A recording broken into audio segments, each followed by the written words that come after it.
thank you everyone for coming and for inviting me, Frank. Yes. So I'm talking about electric conductivity. Specifically, I was looking at hot pion matter, and we'd like to eventually extend this to hot hadronic matter in general, but as a first step, we're looking at the pions. Before I get into that, I was going to briefly talk about why we want to study hot and dense nuclear matter in general. So we have a lot of heavy ion people here already, but we have the commonly shown phase diagram for nuclear matter. And the main motivation here is we get to look at matter in new and exotic states. So for instance, it's probably the only time we can look at quarks as the relevant degrees of freedom in the system, because since the strong potential grows linearly with distance, you can't actually isolate quarks, but at high temperatures and density, you can get hadronic wave functions to overlap and quarks and gluons to move freely through the system. And so these kind of extremely hot and dense matters give us eventually the only time that quarks and gluons are really the relevant degrees of freedom. Additionally, we know that only about 1% of the proton's mass is really generated due to the Higgs boson, but the rest has to be generated dynamically by the strong force. And I believe this is related to chiral symmetry breaking, because chiral symmetry gets broken by a quark-antiquark condensate as it's spontaneously broken, and then through interaction with this condensate, hadrons seem to be able to generate the rest of their mass. And there's also a consequence that your vector and axial vector mesons have different masses, but if we go to very high energies and temperatures like we can get in heavy ion collisions, we should be able to evaporate this condensate and essentially see the mass melt. And one sign of that would be looking at, say, the rho and the A1 spectral functions should become degenerate. And lastly, we can study strongly coupled systems through heavy ion collisions, as we're looking at systems where the kinetic energy is on the same order as the width. And it looks like this can even happen still in the hadronic phase. And so I'm really focused on the hadronic phase, so not quite getting to QGP yet, but really all of this spectrum is interesting to study, and we're probing temperatures that haven't existed since the first few microseconds of the Big Bang and may never exist again unless people like humans decide to create it. At least as far as we know, there's nothing in nature to produce these other than the Big Bang. And to that end, we're able to create it in heavy ion collisions where we can collide lead and gold nuclei, or stuff like lead or gold nuclei at close to the speed of light. We can really reach these temperatures of orders of trillions of degrees where we can start to melt quarks and gluons. And we believe we have a lot of evidence we have created a quark-gluon plasma. And in the collision, once it gets created, it immediately starts expanding and cooling in a nuclear fireball. And eventually it cools enough to rehadronize, so our quarks and gluons will reassociate, and we'll have potentially either a hadron gas or hot hadronic matter.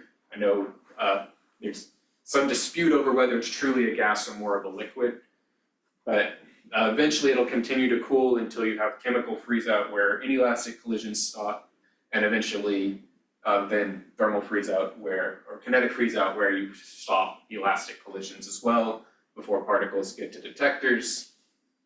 And this is where we'll now get into electric conductivity and talk about how it can be used to understand nuclear matter in these collisions. So we want to find probes of our quark-gluon plasma and of these collisions that don't essentially have their information erased once everything thermalizes, because if you have a thermal medium, all you have is the information about what makes that thermal medium, and everything else gets erased. So one very successful and promising probe for heavy ion collisions is dilepton emission, where the dileptons get produced throughout the collision, but because they don't interact strongly, they give us a snapshot of the time they were produced. So if the dileptons emitted by the QGP will remain relatively unbothered or don't really interact with the later hadronic phases, and the hadronic phase is again kind of a snapshot of that phase. And of course, when we measure the total rates, it's the sum over everything, but we do get a snapshot of, say, hadronic spectra functions in the medium and can get an idea of what was going on in the early phases. As we'll see in a little bit, these dilepton emission rates are also very closely related to the electric conductivity. Another means of probing the medium is to try to characterize it with transport coefficients. So transport coefficients will characterize the low energy, long wavelength limit of the medium. And there's been success in describing the collisions with, say, relativistic hydrodynamics, which takes in transport coefficients as inputs. And sort of the famous example is the simulations requiring eta over S or entropy, the viscosity over entropy density close to that of the lower bound predicted by quantum mechanics. And so we can see that in order to describe it, we need that lower bound or we need that entropy, and we can kind of characterize the nature of it by fitting these transport coefficients. But just like viscosity, there's other transport coefficients such as the electric conductivity and heavy quark transport, and all of these quantities still characterize just how different conserved quantities move through the medium. So some reason to believe they should be closely connected. We're just, for the conductivity, we're just looking at how charge flows as opposed to momentum with viscosity, but they're both characterizing the same medium. And next, another motivation to look into electric conductivity is it should play a big role in the evolution of charge correlations in the medium. And as Frank mentioned, there's potentially strong magnetic and electromagnetic fields in the medium that would inspire us to study the conductivity more. Finally, there's a lot of inconsistency in the different theoretical calculations, especially for Pion matter. The results have varied substantially. To that end, here I'm showing some of the previous calculations just for Pion matter with various approaches, such as the top we have an approach using K-matrix formalism and real-time field theory. The two calculations here are both kinematic based or solving transport equations, and then down at the bottom is chiral perturbation theory, and sort of this dotted line that a lot of them go below would be a lower bound proposed by quantum mechanics or proposed by ADS QFT. So it's a proposed lower bound that would be set by quantum mechanics in the strong coupling limit. And it's kind of troubling that we see several of these calculations actually can dip below that lower bound. And on top of that, we see calculations vary by more than an order of magnitude. So our hope was to come here and do our own calculation. Yes? Kind of question. Why we always see the conductivity over temperature? Because it's unitless. So the same way that we do eta over S for viscosity over entropy density, I want to divide out to get something unitless. So here temperature is chosen.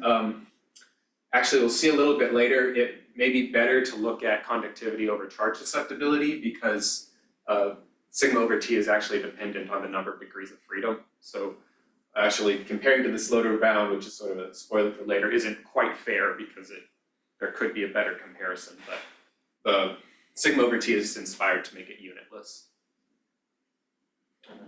Other questions? Sorry, I took a while through.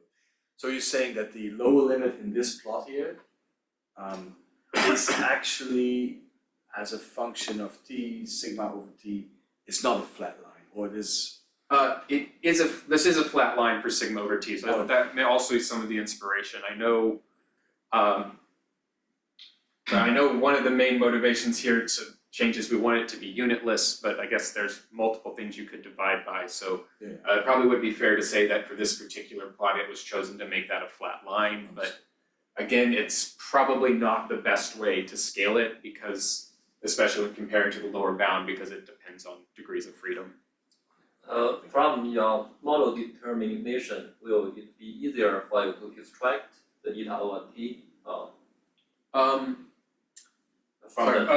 To the real from. Is it easier to extract sigma over T? Yeah, from model fit to the experimental data. Will it be easier? I don't think so. I don't think it's actually that much easier. I know at least in doing the calculations, it's dividing by T, I can just as easily get the conductivity out. It was just done for scale. I still need to study more exactly what's going to happen when we try to extract. We were to try to extract it from experiments, so it might be easier, but a priori, I don't know of a reason why it would be. Any other questions? So our motivation was to come in, and so as we know the conductivity is related to dilepton emission, we want to try to have an approach that was related to previously successful dilepton emission calculations and also rooted in quantum mechanics, and hoping that if we do a fully quantum calculation and make efforts to preserve unitarity and gauge invariance, that we could respect the lower bound and kind of get an idea of where along here the true conductivity might lie. So to that end, as I said, there's a close relation between dilepton emission rates and conductivity. So show here my advisor's favorite plot, which probably got it here just to get him in a good mood in my defense. But you can see there have been previously very successful, or been able to successfully describe dilepton emission in heavy ion collisions by calculating the electromagnetic correlator. So there's the relation here that relates the emission rate to the correlator and to the, also entails the Bose distribution, which has the added benefit of letting us kind of extract a temperature from the slope of the dilepton emission. However, what we're mostly interested in is the fact that the electric conductivity can also be obtained from the electromagnetic correlator. We just have to calculate it at zero momentum and take the low energy limit. So from here we can see there's a very close relation between low energy dileptons and the electric conductivity. So the goal of my thesis was to then carry this previous calculation of dileptons to the zero momentum low energy limit and extract a conductivity. So in order to do that, because we're working in the hadronic phase, there's been a lot of success in using the vector dominance model.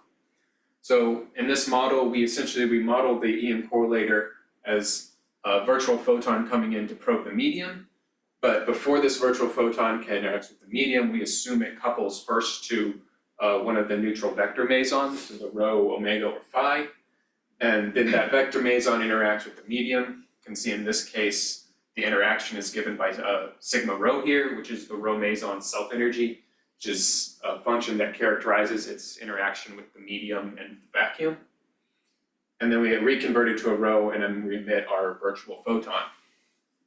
And turns out the vector dominance model has been able to successfully describe hadronic matter when you're around 1 GeV or less, which is the typical range that we're wanting to look at.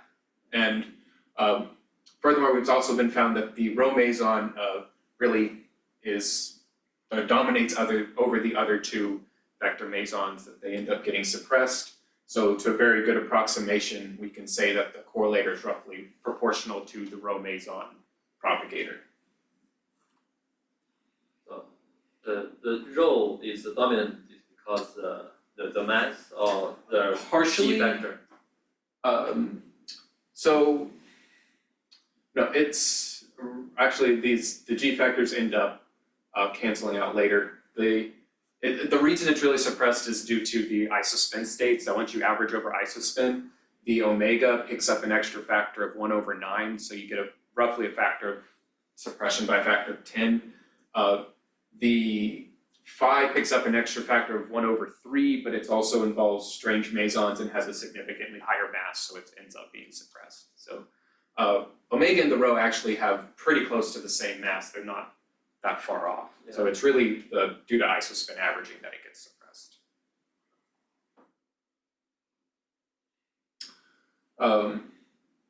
So as a base for a calculation, we wanted to follow the lead of work done by Urban. So for instance, in his 98 paper, where he calculated the rho self-energy and finite density and temperature.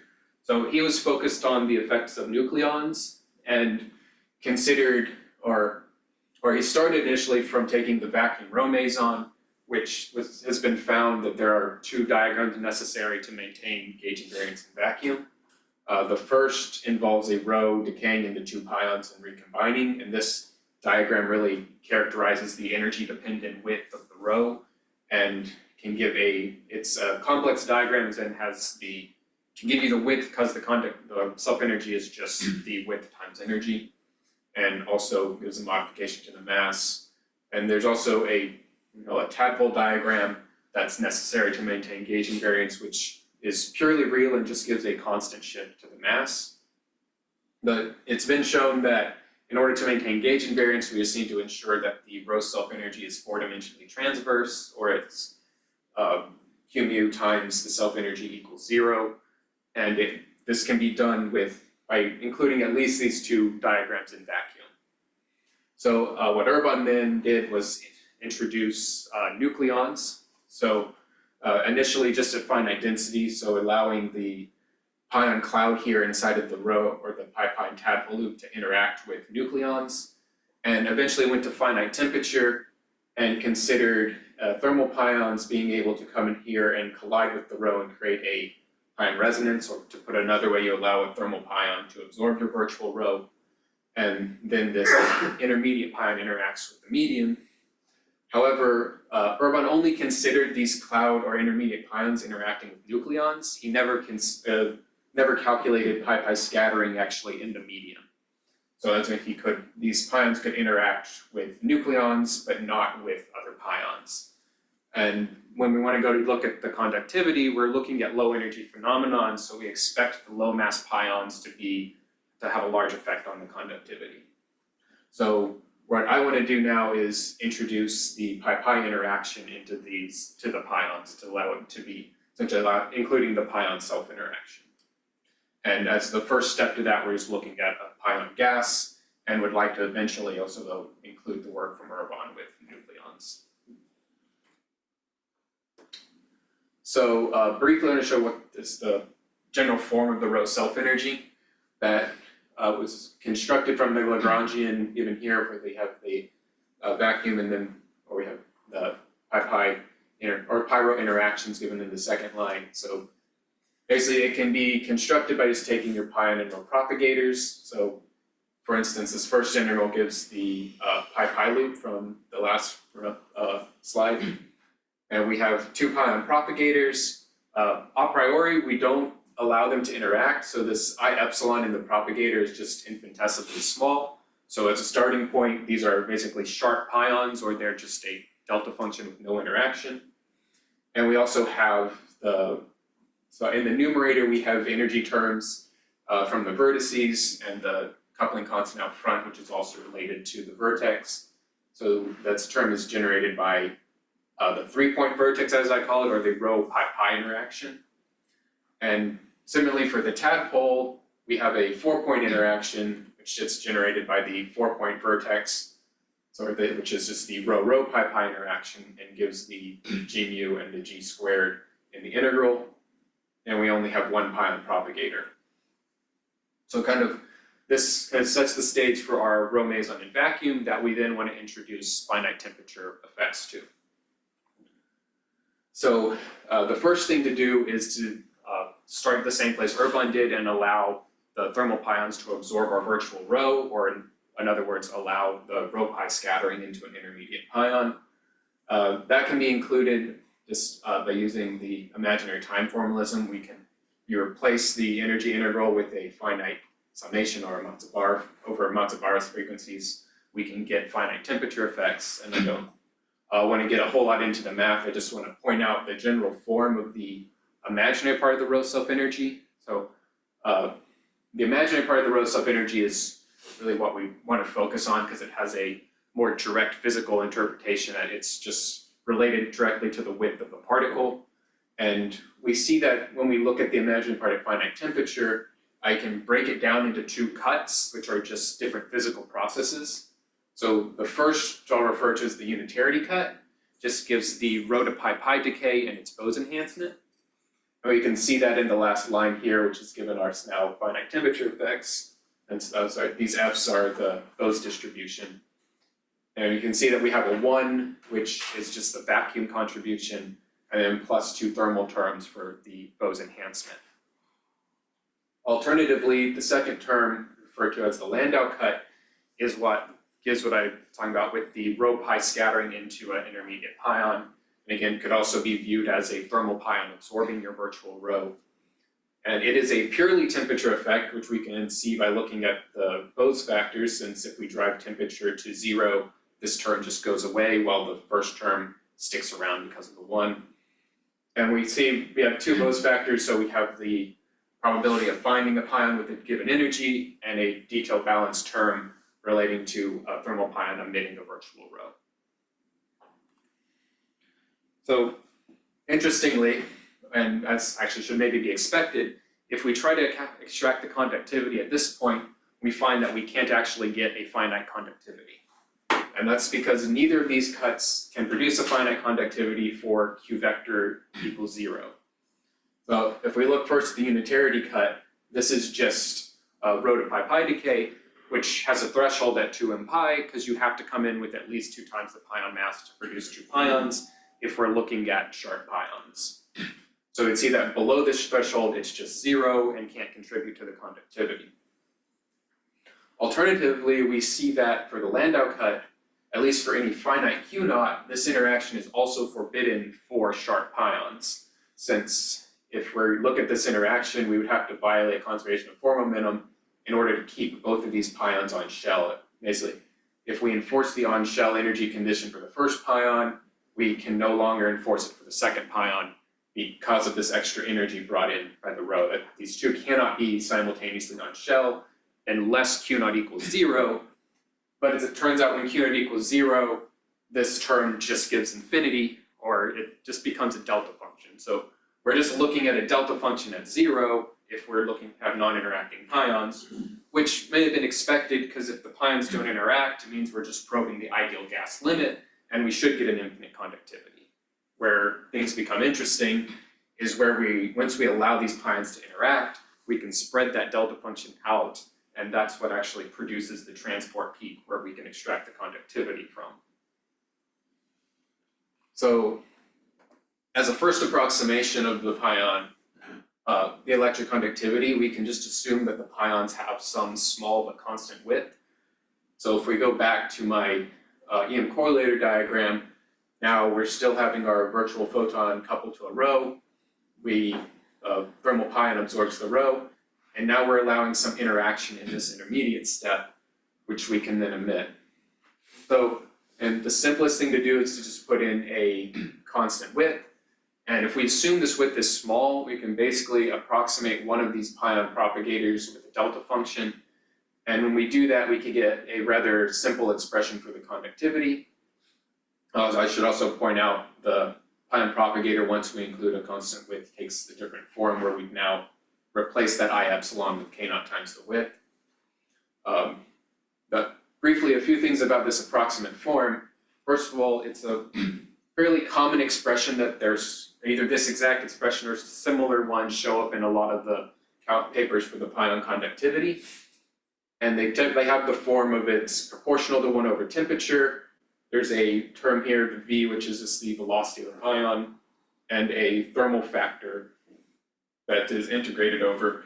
And, excuse me, one of the interesting parts to me though is it's inversely proportional to the pion width, which is to be expected. We do expect the conductivity to be inversely proportional to the pion width, since that's what gauges the interaction of the median.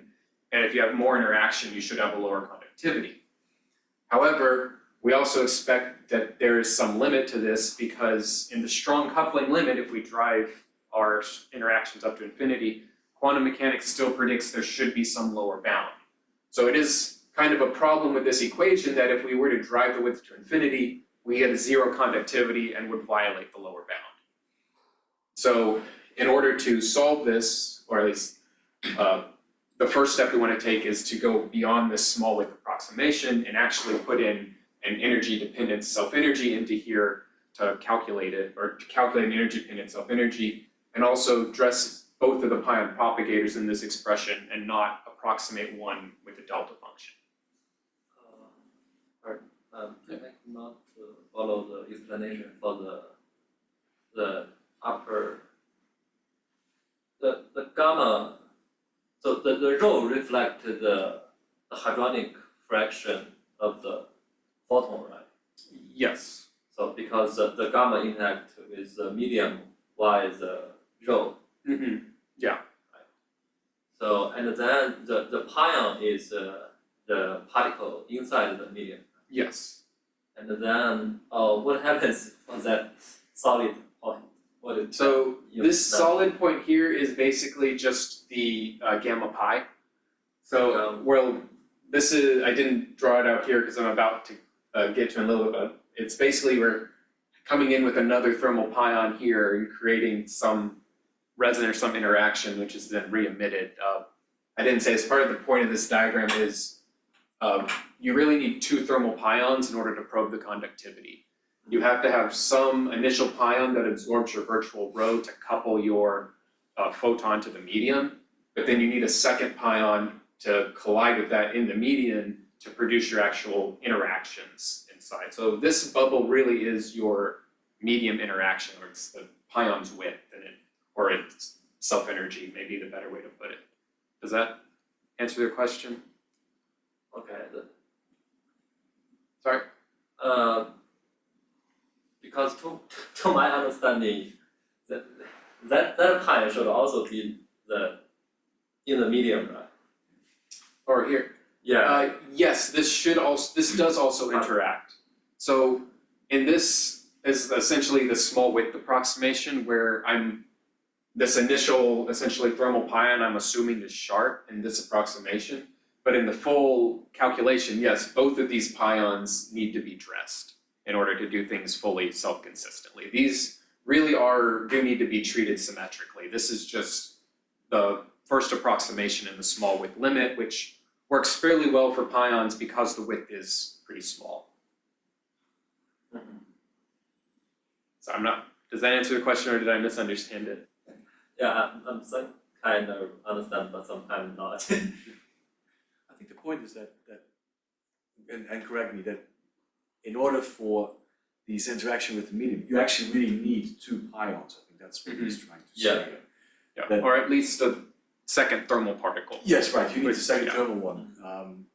But just a single pion interaction is not what. Yeah, with just the first pion coming in, you'll find an infinite conductivity. Yeah. Because the first pion just couples your photon to the medium. It doesn't actually, what would be the word? It doesn't actually give you the interaction in the medium. That we need a second thermal particle, which is what this black bubble is, just your other thermal interaction that characterizes interactions in the medium, which of course you need that interaction to have a finite conductivity. Yeah, because the connectivity means the transport. Yes. So yeah, if we don't have this black bubble, there's no interaction, our pion flies through the medium, we get an infinite conductivity. It's because it's just an ideal gas. I'm just thinking, while the transport comes through this picture, where is the Where's Transport comes in this picture through the realization that you need to include, I think, two pions. Yeah, so when the this pion didn't act with that rho, it included the connectivity. see. Second pion. The second pion is what really is generating the conductivity. I guess the first one is what's coupling you to the EM correlator, but if that's all you have, you just get infinity for the conductivity. It's this really what I'm calling intermediate pion in the middle that, well, it's really expressed by the pion propagator, so that's the pion propagating through the medium. Yeah. And we have to resum that with the pion width that by putting the width kind of inside of the propagator, this is really an infinite summation of or as many bubbles as we want inside that intermediate line. So it's really allowing this to interact any number of times at once with other pions and then summing over all of the possibilities.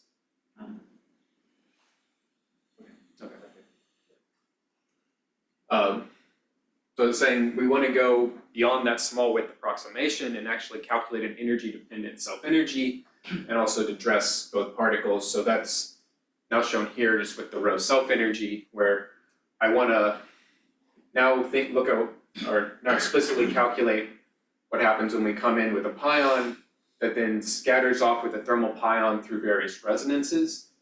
Specifically because we're looking at low energy phenomenon, I'm just including S and P wave scattering, which we can model through resonance scattering through a sigma meson, or for where S wave and a rho meson for p wave. So it's also been shown at up to energies about a GeV. This resonance scattering model has worked very well in describing the physics. But then we take these two thermal loops and resum them into the Pion propagator.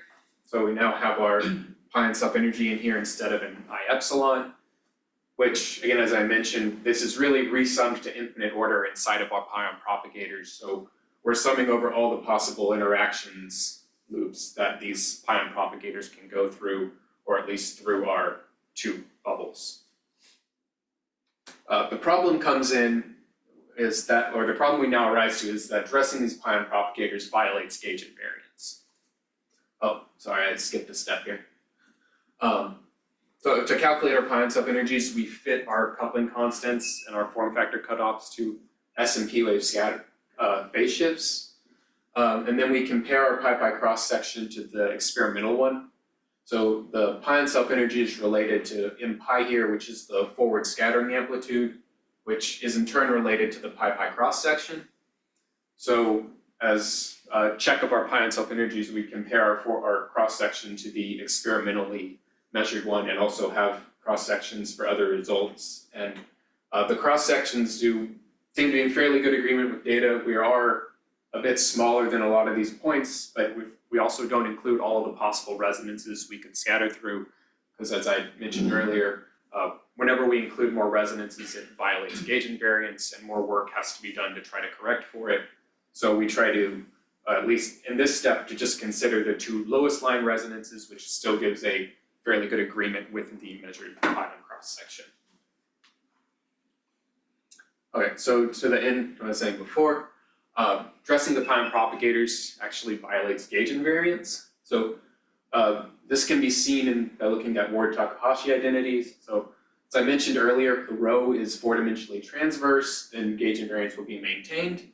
And this identity will be maintained if in turn the 3-point or the rho pi vertex and the 4-point rho pi vertices maintain the Ward-Takahashi identities. So for instance, the first identity would relate our 3-point like rho pi interaction, which I wrote it in vacuum before, right, relates it to a difference in the Pion or Pion propagators. But if we include an energy-dependent self-energy in these Pion propagators, then we get some extra term that would violate gauge invariance. And similarly, we could correct for this term by modifying the 3-point vertex, but that in turn will require the 4 points to be modified. So the takeaway ends up being that we can correct for this violation by using vertex corrections, which basically amount to considering a thermal particle interacting with the vertice of our rho self-energy rather than just the Pion propagators. And we can also use the Ward-Takahashi identities to find relations that these vertex corrections need to obey to maintain gauge invariance. So we can define these gamma primes as the vertex corrections, and as long as those corrections obey these identities, we will maintain gauge invariance. So we then need to derive the vertex corrections required to maintain gauge invariance. So this can be done by coupling, or at least for the 3-point vertex corrections, we can do this by coupling a rho meson to our Pion self-energy in all possible ways.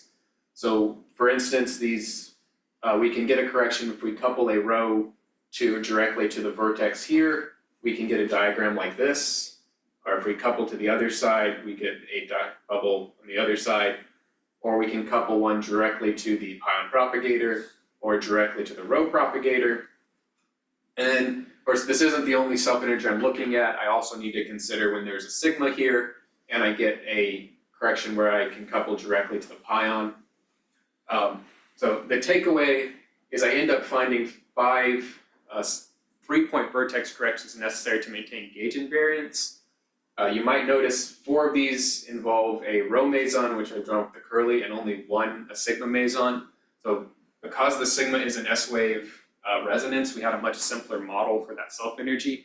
And while some of these other diagrams exist, they aren't necessary to maintain gauge invariance. So at least for this work, we're only including the minimum necessary to maintain gauge invariance. And we haven't calculated those extra diagrams in our final results. And similarly, I mentioned we also have to modify the 4-point correction, or the 4-point vertex, which went into creating the tadpole diagram. And we can derive vertex corrections to it by coupling 2 rho mesons to each of our Pion self-energies. So here I have my sigma Pion self-energy, and I can produce its 2 vertex corrections that end up being necessary to maintain gauge invariance by either coupling 2 rows at the same point to the Pion or 2 rows to its Pion propagator in different areas. Similarly, we get a bunch more combinations for the row that are necessary to maintain gauge invariance. But this is kind of give a flavor of all the diagrams that we have to calculate, but we're not going to go into details on all of them. Yeah, and I don't want you to go in detail, but why not only 1 for the sigma? Well, I didn't quite understand. 2 here for the sigma. That's So here, but because the sigma is an S-wave resonance, our model is specifically, I guess the energy dependence in the numerator is a lot simpler. So and I guess the easiest way to point out, like when we're dealing with the sigma propagator, it's just a scalar function because it's a scalar particle. The rho, since it's a vector meson, its propagator is actually a tensor.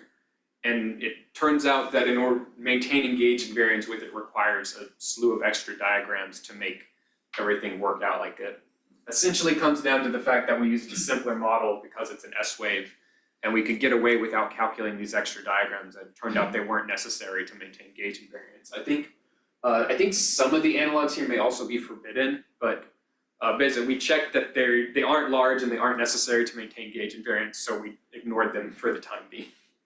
okay. So yeah, we kind of have the numeric and an analytic check that we know they're not necessary and they're also not large. So for this, we're just taking the minimum. So I don't want to go into details of all the diagrams, but I want to talk a little bit about the different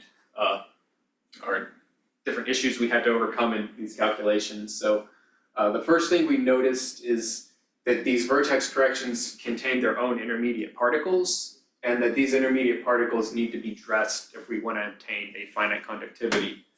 So I can see inside of these vertex corrections, if we come in with a thermal pion, for instance here, we've got an intermediate pion and a rho, and it turns out if these guys are just left as sharp particles, at worst, we explicitly will find an infinite conductivity. At best, we get a bunch of spikes in our calculations, which correspond to these particles just traveling with no interaction.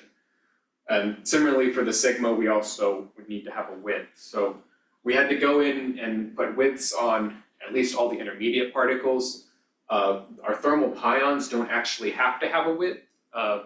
At some point we may need to put it on just to do things fully self-consistently, but because the thermal pions don't transmit charge, you don't get an infinite conductivity if you leave them sharp.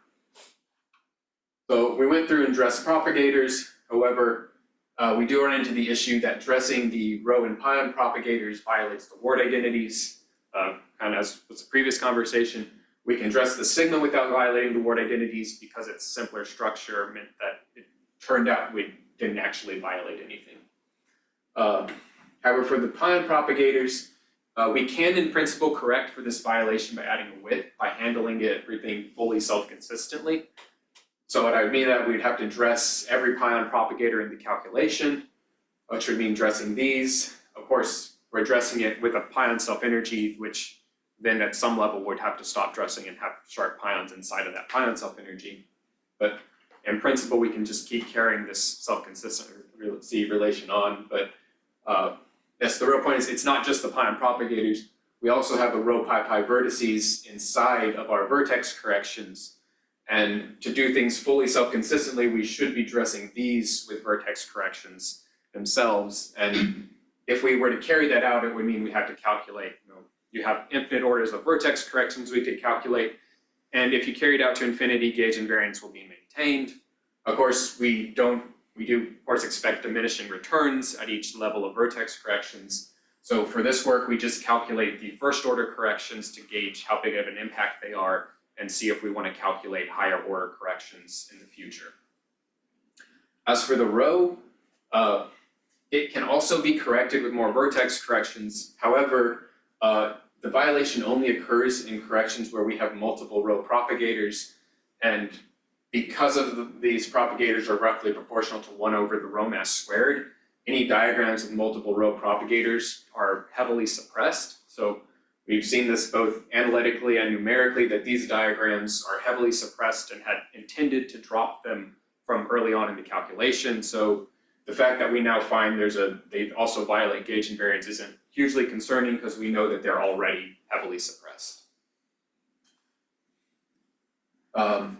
One other note here before I move on, we do end up, when we try to carry things out fully self-consistently, because we're dealing with thermal pions inside of our initial row self-energy and inside of the pion self-energies, and now in the vertex corrections, we do have to be very careful not to double count diagrams.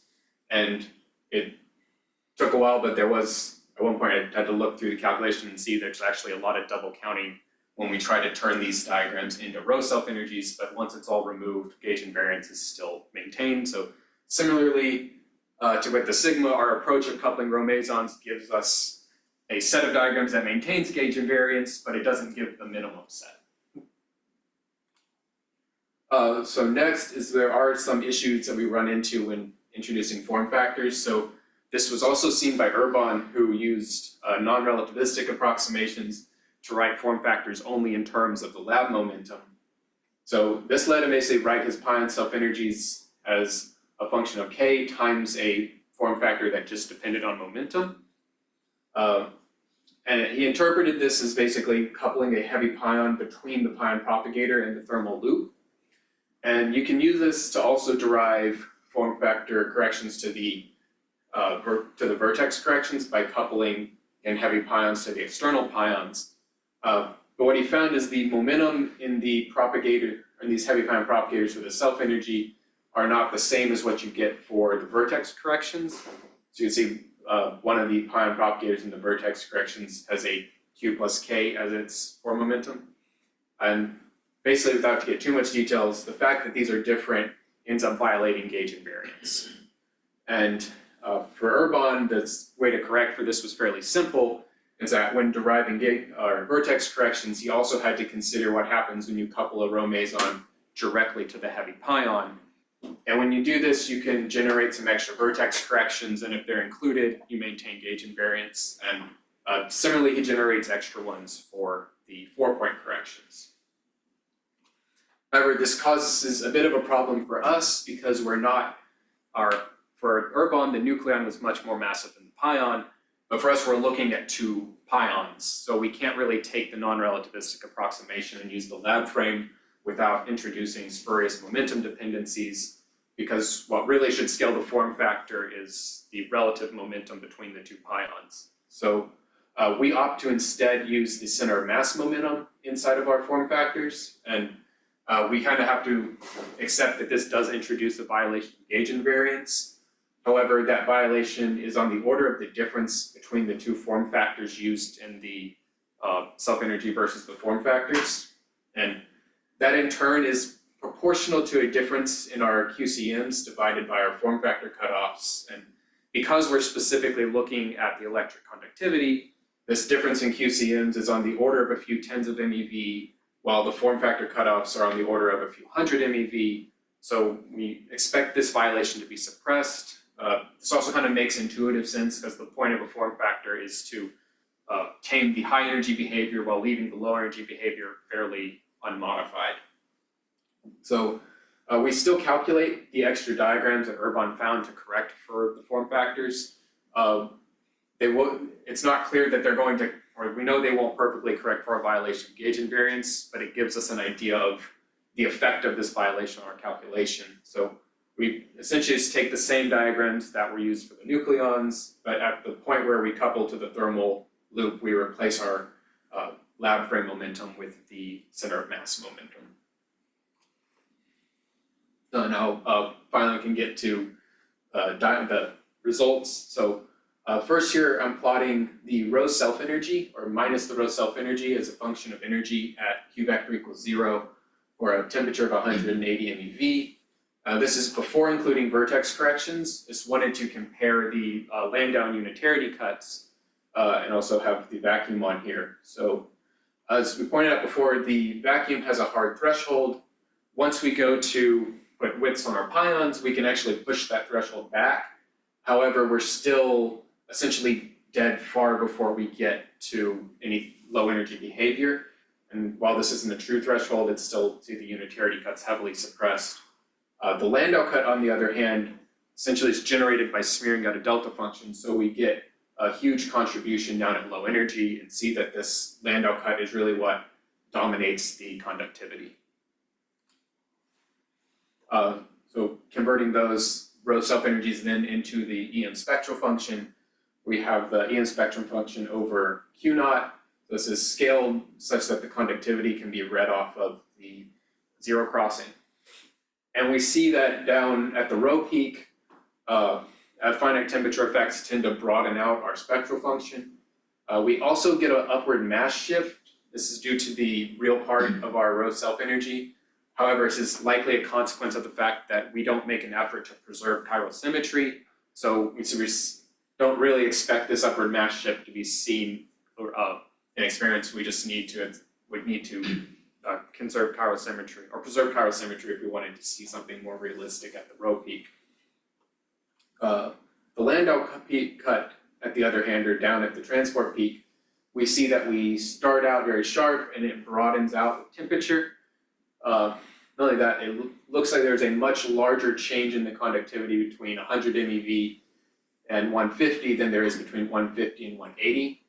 So this can be understood that we do expect the conductivity to drop with temperature. However, as we raise temperature, eventually our the thermal pions end up having so much energy. What does it say?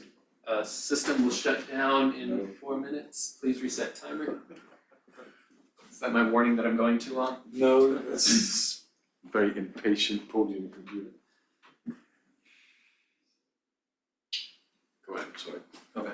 So there's much less change between 150 and 180, which could suggest a minimum in the conductivity.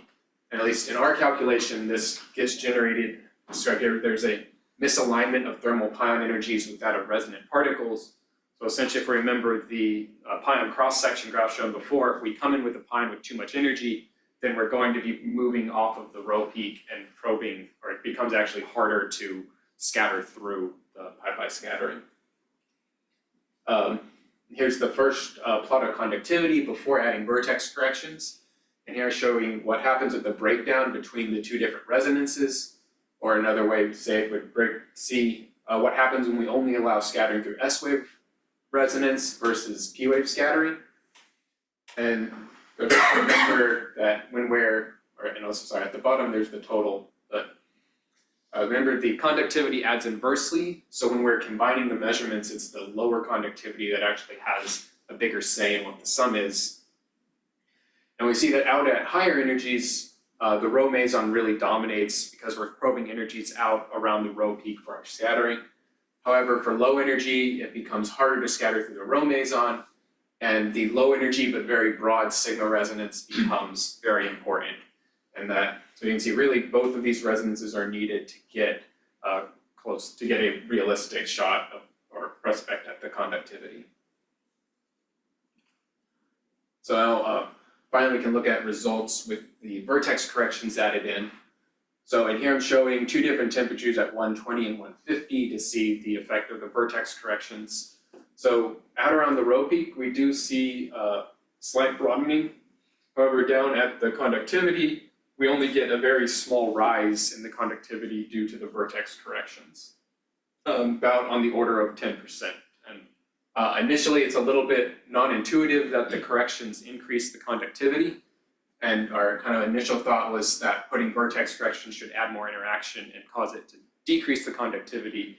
However, this isn't quite the right way to look at it because the vertex corrections really just give you more channels for which the rho can couple to the medium. So they really just increase the rho's coupling strength to the medium. They don't actually affect the pion's interaction with the pion width is what really drives the conductivity. So really what we're seeing here is just more channels through which we can couple to the medium without actually increasing the interactions in the medium. And then here we are looking at the vertex corrections as a function of temperature. So we see similar broadening out at the rho pole with a shift in mass that's still likely just due to not preserving chiral symmetry. and we get a little bit more distinct separation between 150 and 180. But in general, our conductivity has similar behavior of broadening out with temperature. We just get a little bit of a higher result when we include vertex correction. I'm sorry. Yeah. What's the difference between the left and the right plot? Just the energy range. Okay. So this is Yeah, focusing yeah. down at 100 MeV to see the transport peak because it's really squished here. Thanks. And next, here I'm comparing our calculation without vertex corrections, with vertex corrections, and without the extra form factor correction terms to try to get an idea of what that violation of gauge invariance from the form factors could be doing. So in blue I have the conductivity over temperature without vertex corrections, and we see that we add them, we get about a 10% increase, and the correction, when we remove these extra vertex corrections due to the form factor, it drops a little bit. So those extra terms end up only impacting the conductivity as a whole by a few percent. However, because the vertex corrections are only about a 10% effect to begin with, they do amount to roughly a 30% increase in our vertex corrections. So that is a little bit troubling because we'd hoped it would be a bit smaller than that. So this is kind of incentive to do look into those form factors more and try to find a way to apply them without violating gauge invariance, such as doing subtractions rather than multiplicative form factors. Next, as another test of our model and the spectral function we get, we compared our spectral function against a sum rule from Gruber. So this sum rule, I believe they refer to it as the current conservation sum rule, because it's essentially derived from that same concept that the coupling to a conserved current gives you a four-dimensionally transverse self-energy.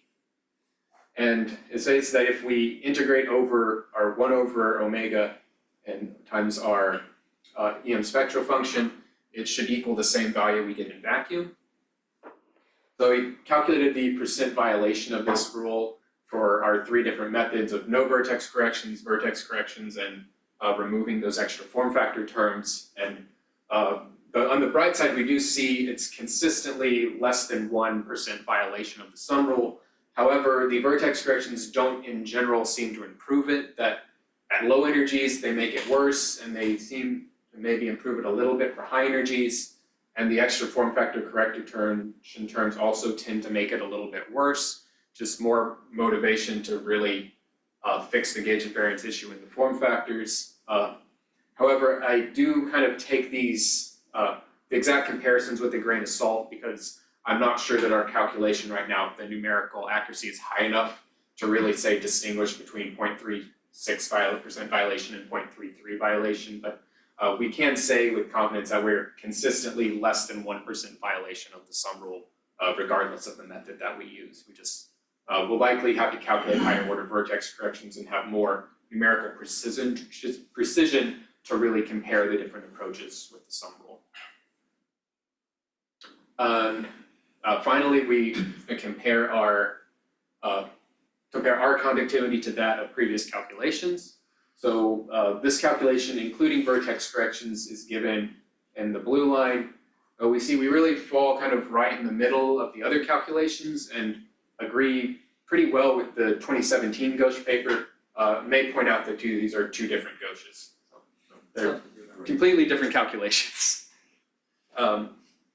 So we compare fairly well. It's not completely surprising because our approaches are fairly similar in that they also use Pion self-energies generated from resonance scattering. However, they don't address the rho and sigma propagators in their Pion self-energies and also use a little bit different sigma self-energies. So I think if we were to really do an apples to apples comparison and remove vertex corrections from ours, we'd be a bit lower than them. And then it's not surprising because it looks like they include a little less interaction, but once we include our vertex corrections, then it ends up being pretty close, and regardless, it's still much better agreement between those two and the others, which are still fairly broad range. Also in here, I've added the lattice QCD points to, I kind of made this point earlier, but it's kind of to compare with the lower bound and see that it is kind of troubling that a lot of the lattice points are also below the lower bound. However, I did mention before, this isn't really a fair comparison, and really we should be comparing our conductivity divided by charge susceptibility to the lower bound calculation. Additionally, the lattice people point out that in hadronic matter, they don't fully trust their extraction of the conductivity here because the very sharp conductivity peak, they say that they likely, or there's a chance that those sharp hadronic peaks wouldn't have been picked up when they do their calculations. So I said we would really like to compare to the charge susceptibility. So I can also calculate the charge susceptibility within this vector dominance model framework. It just requires calculating the rho propagator at finite momentum. And we don't currently calculate vertex corrections for finite momentum because it's very numerically intensive.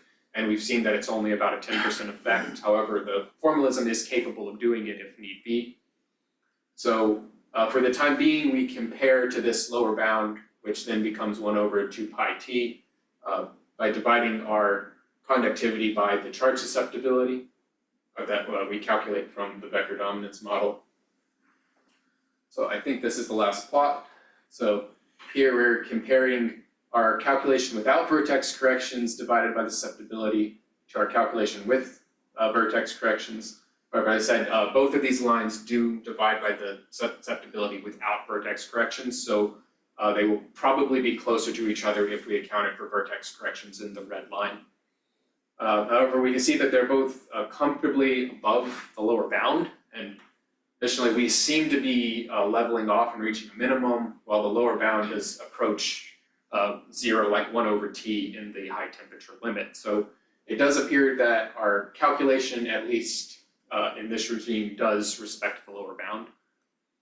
It still remains to be seen what happens in the strong coupling limit. So one of the benefits of this formalism is I can just turn the rho pi coupling up as high as I want and see whether we still respect the lower bound, and that is one of the things we'd like to do in the future, though it may require the calculation of higher order vertex corrections. So in summary, we've seen that the conductivity is dominated by the Landau cut of the rho selfenergy, and that a robust calculation of Pion selfenergy is necessary in order to extract the conductivity. In this study, we calculate scattering through rho and sigma resonances.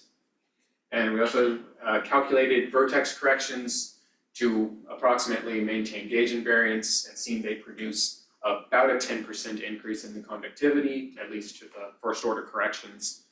And we also find the conductivity significantly above the proposed lower bound, even when we correct for number of degrees of freedom. We still want to investigate the effects of the center of mass form factor and the violation of gauge invariance they introduce. And it does appear that our quantum calculation with vertex corrections respects the lower bound currently, but we could see also that the vertex corrections become more important as we move to more strongly coupled systems. It also still remains that we want to calculate the correlator at finite momentum and extract low energy dilepton emissions, which we can then compare with experiment and see about possibly extracting a conductivity from experiment. As I mentioned before, we also would like to see what happens when we drive up the rho pi coupling and really test the strong coupling limit of the theory. But this may require more recursions of our self-consistency relation, and will likely make the vertex corrections even more important. It's not on this slide, but we also want to eventually extend to hot hadronic matter in general by first combining with the nucleon calculations from Urban, and then in the future potentially introducing kaons as well. I think that's everything. Are there any more questions? Well, let's first thank Joseph. Very interesting. Yeah, I mean, floor's open for questions. Yeah, I have questions. Sure. Yeah. This conductivity from your results look like it only depends on their temperature. Is that my question is that is your calculation only for the 0 baryon chemical Yes, so this is 0 baryon chemical potential. Yeah, So that's what we mean by calculating it in a pion matter or pion gas. We're not yet introducing any finite densities. So that is kind of the next step would be introduce a finite baryon density by combining what we did with the previous work by Urban, which should be fairly straightforward. It's just a matter of finding the computing time and time to set it up. Yeah, because for our BS2 data, we need to. Yeah, and that was always the plan on the outset that we didn't quite get done with in the thesis because the pion gas ended up being more complicated than we thought. But that is still very much our intention to include baryons and very doable with the current model we have. Okay, thank you. Thank you. Any other questions? I have a question about the plots you show the conductivity is dominant by the Landau curve. So can you repeat that? Which one? The previous one. There. Previous. This is very The vector dominant. the Landau curve. Landau. Oh, this one. Yes, yes. Okay. Yeah. I'm confusing about this one. Okay. So this plot is it's the same plot that you will show for the conductivity for the different temperature. The only difference is the temperature is 180, and the later plot is like 100 from 100. So the later plot, say like here. Yeah. So this is the EM correlator divided by energy. Okay. This is just the rho meson self-energy. So this plot is roughly this one divided by Q naught. Okay. So this is just sigma rho, and the conductivity is roughly sigma rho divided by, or roughly proportional to sigma rho over Q naught. Okay. So that's why this Landau cut goes to 0 here, because we're looking at the rho self-energy.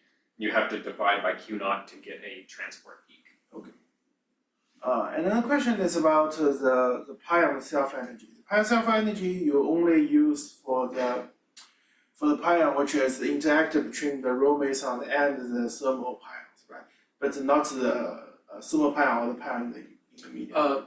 So yeah, it's a little unclear. Let me try to specify. So we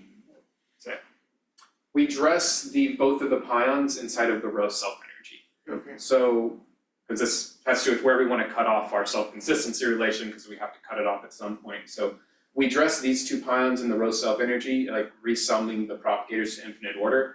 However, the thermal pions inside the pion self-energies and inside the vertex corrections are not dressed. So, Pardon? Oh, sorry. so these two both propagators in the rho self-energy are fully dressed with pion self-energies. Yes. So they're both included in the red bubbles. Okay. The thermal pions, there's thermal pions though inside of the pion self-energies as well. Like these two pions are not dressed. Okay. And additionally, in the vertex corrections, for instance, in here, one of these pions is thermal and the other is a resonant particle that can transmit charge. We only dress the one that can transmit charge for simplicity. Okay. So to do things fully self-consistency, at some point we do need to go in and dress the other. Or we would have to carry that out, although it seems to be at these temperatures, only about a 10% effect, so it's probably not worth calculating the next order if we're getting a 10% on a 10% effect. However, that might not be true in the strong coupling limit. If we really want to test what happens at infinite coupling, we will probably have to carry this self-consistency relation out more. And as I say, once we introduce a finite baryon density, it also might become important to put it on both of those pion propagators. That's something else that's left to be checked, because we will have more interaction, and at some point those higher order corrections may become important. Can I just, I think you mentioned it, but could you explain again why the lattice QCD results are below the minimum that is supposed to explain Yeah, so what's going on there? there's two reasons in here. So the first that's given in the lattice papers is essentially saying that when they extract the conductivity, it's basically the sharp transport peaks here produced by the hadrons are hard to pick up. So they say that it is, I don't remember their exact wording, but they say that it's possible, very possible that they miss some of those transport peaks, and these might not be accurate because of that. However, it is still below the lower bound, even above 200 MeV, where we should be inside the quark-gluon plasma. So the explanation of why it's less out here has more to do with these aren't really a fair comparison, that this line depends on the number of degrees of freedom, and you might actually notice if you look at some of the conductivity papers, it's different in different papers, even though they cite the same point, because some people use 2 and some people use 3 for the number of degrees of freedom. So that's why I was saying to really compare the lattice of these points, you should be dividing by the charge susceptibility to do a apples to apples comparison. Then there's different degrees of freedom, so it being less than it isn't necessarily a problem. You really need to compare the conductivity over charge susceptibility. And apparently I should not take this error bars that they put on the points that seriously either. You take them. Yeah, I don't remember their exact wording on it, but I assume that's based off of what they found, but if there's other stuff they didn't find, it might be higher. So I can't remember their exact wording, but they do say that they could have missed some peaks in the hadronic region. Okay, I think we're going to continue our discussions, but I want to stop the recording